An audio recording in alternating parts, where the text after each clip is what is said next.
हमारे बहुत ही ज़बरदस्त सहाफ़ी हैं, एनर्जेटिक सरदार तैयब खान साहब के साथ। सरदार तैयब जो अहम तरीन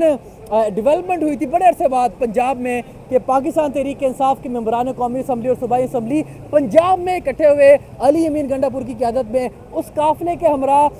इस्लामाबाद से लाहौर गए और लाहौर में इन्होंने पार्लिमानी मीटिंग जहाँ पर हो रही थी वहाँ से रिपोर्ट किया और तमाम तर तफसीलात से आवाम को आगाह किया। सरदार साहब, मुझे बताइए कि आप वहाँ पर गए, उन चंद सहाफ़ियों में से थे, क्या आपने चीज़ वहाँ पर नोट की और आप क्या समझते हैं कि पार्टी उनकी खिलाफात हैं वो किस हद तक पीटीआई को डैमेज कर चुके हैं और इमरान खान ने सख्ती से तंबीह भी कर दी? हाँ जी बिल्कुल। आज ये सब अभी आपने बड़े तफसील से रिपोर्ट किया और ख़ासतौर पर आपने सेनेट के टिकट इसके हवाले से किया है। किसी को ये नहीं पता था कि यहाँ से हम जाएंगे तो ठिकाना किधर होगा, कि जाना किधर है। किसी एमपीएस को, किसी एमएनएस को नहीं पता। चंद एक को पता था, सीएम के जो करीब लोग थे, लेकिन सीएम साहब को पता था कि हमने मिर्ज़ा फरीद साहब के फार्म हाउस में जाना और वहाँ ये पार्लिमानी मीटिंग, ताकि जो है ना ये पार्लिमानी मीटिंग होने का मकसद था कि सबको यकजहती दिखानी थी। और इमरान खान साहब का वर्जन भी इस पर आ गया और इमरान साहब ने बड़ा खराज तस्लीम पेश किया खास सीएम खैबर पख्तूनख्वा सरदार अली अमीन खान गंडापुर साहब को, कि उन्होंने एक अच्छा किया। और बड़े अरसे बाद जो तमाम पार्लिमानी लीडर, पार्लिमानी पार्टीज़ के लीडर मुश्तरका इजलास हुआ और इसमें 2 दिन पहले ही हमने खबर दे दी थी अपने नाजरीन को, अपने व्लॉग के ज़रिए भी, सोशल मीडिया पर भी दे दी थी कि केपी हाउस में सिर्फ नाश्ता होगा और लाहौर में जो है वो ये इजलास होने जा रहा है। एक बड़ा आप उस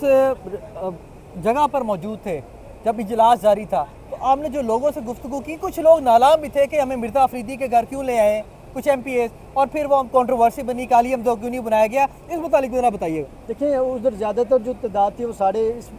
थोड़े बहुत इख्तलाफ हो सकते हैं, लेकिन आलिया हमजा साहिबा तो के अलावा बाकी जितने भी पार्लियामेंटेरियन थे, जितने भी रुकने कौमी असम्बली थे, जितने भी वोट लेकर आए हुए थे फार्म 45 के जो एमएनएस थे, वो सारे मौजूद थे और टिकट होल्डर्स भी मौजूद थे। और आलिया हमजा साहिबा के हवाले से उनका कोई जाती वर्जन हो सकता है। मुझे नहीं लगता कि आलिया हमजा साहिबा को जल्दबाजी में कोई इतना जज्बाती वो ट्वीट नहीं करना चाहिए। सलमान राजा ने भी सख्ती से उसको, और दूसरा सलमान राजा साहब को भी ये नहीं मीडिया पे इस तरह तल्ख बात नहीं करनी चाहिए थी, कि उनको थोड़ा हौसला करना चाहिए, थोड़ा सब्र के साथ आगे जाना चाहिए था, क्योंकि बड़ा गलत किया। और आज डिफेंस मिनिस्टर ने भी उसकी मजम्मत किया कि थोड़े मेरे 35 साल हो गए हैं इस चीज़ को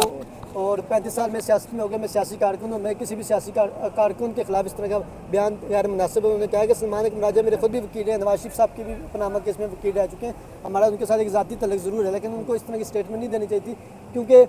ये कोई भी नहीं होता, किसी को आप डिक्टेट नहीं कर सकते। हर एक की अपनी इख्तिलाफी राय है, ज़ाती मुलाजिम तो है नहीं, पार्टी वर्कर है, लोग सारे काम करें। तो इसमें अली जफर साहब का भी अपना अलग वर्जन है, जिसमें उन्होंने कहा कि जी मुझे भी अंदर नहीं जाने दे रहे, मुझे अंदर नहीं छोड़ने दे रहे, क्यों पार्लिमानी लीडर वो है और उनके दस्तखत से ही सबके टिकट फाइनल आखिरकार होने हैं। बहरहाल अभी जो नाम आए और अभी आपके सामने आपने क्वेश्चन किया था शफकत अवान साहब से, उनकी वर्जन अलग है जी, मिर्ज़ा फरीद साहब के लिस्ट में नाम नहीं है, पर जो हमारे तक जो मुसद्दक़ा इत्तलात आ रही है उसमें मिर्ज़ा फरीदी साहब को जो नाम सर्कुलेट कर रहे हैं, इनमें यही नाम सारे आ रहे हैं। और इसमें बैरिस्टर गौर साहब ने भी क्लियर कर दिया आप लोगों को, और अब डालिए कल परसों तक ये लिस्ट ऑफिशियली आ भी जाए। बहुत शुक्रिया सरदार तैयब साहब, आपने बड़ी तफसीली तौर पर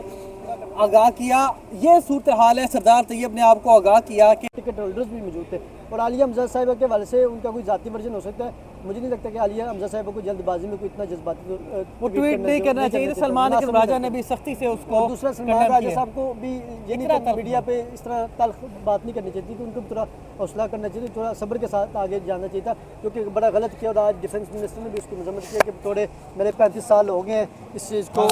और 35 साल में सियासत में हो गया, मैं सियासी कारकुन हूँ, मैं किसी भी सियासी कारकुन के खिलाफ इस तरह का बयान गैर मुनासिब है। उन्होंने कहा कि सलमान राजा मेरे खुद भी वकील हैं, नवाज शरीफ साहब की भी पनामा केस में वकील रह चुके हैं, हमारा उनके साथ एक ज़ाती तल्लुक़ ज़रूर है, लेकिन उनको इस तरह की स्टेटमेंट नहीं देनी चाहिए थी, क्योंकि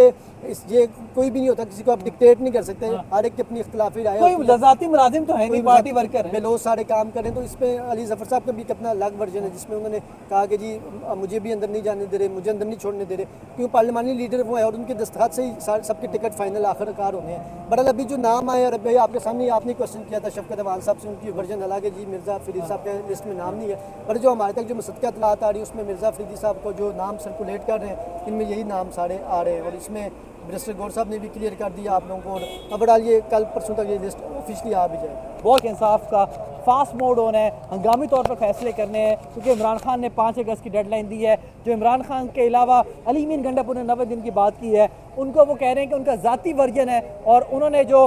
अब नहीं तो कब नहीं वाली जो बात की है वो उन्होंने अपने तक मुख्तस रखी है, पार्टी का उससे कोई लेना देना नहीं है। तो अब पाकिस्तान तहरीक इंसाफ 5 अगस्त तक बड़े फैसले करने जा रही है। लास्ट कमेंट चाहूँगा, आज आप समझते हैं फैसले हो जाएंगे? लेकिन ये आज फैसले, क्योंकि इमरान खान साहब ने तमाम जो लीडरशिप है पार्लियामानी लीडरशिप को इख्तियार दिया कि सेनेट के वास्ते बाहमी मुशावरत से जो है वो फैसला किया जाए कि किसको टिकट देना है किसको नहीं देना। खासतौर पर अभी आपने शुरू में भी जिक्र किया कि इमरान खान साहब ने कहा है कि मेरे जो रीट्वीट्स है उसको तमाम पार्लियामानी लीडर तमाम जो लीडरान है उसको रीट्वीट ज़रूर करें ताकि ज़्यादा से ज़्यादा लोगों तक ये चीज़ें वो ट्वीट बहुत हैवी था उसमें लेकिन हम देखें सब इस मुल्क की सबसे ताकतवर शख्सियत का बार बार उसके ऊपर इल्ज़ाम भी लगाया गया। लेकिन हमने बैरिस्टर गौर से जब पूछा कि आपने वो रीट्वीट नहीं किया, तो उनका ये कहना था कि मेरा कोई ज़ाती एजेंडा नहीं है, मैं खान साहब के लिए हूँ और खान साहब का नज़रिया आगे लेके चलूँगा।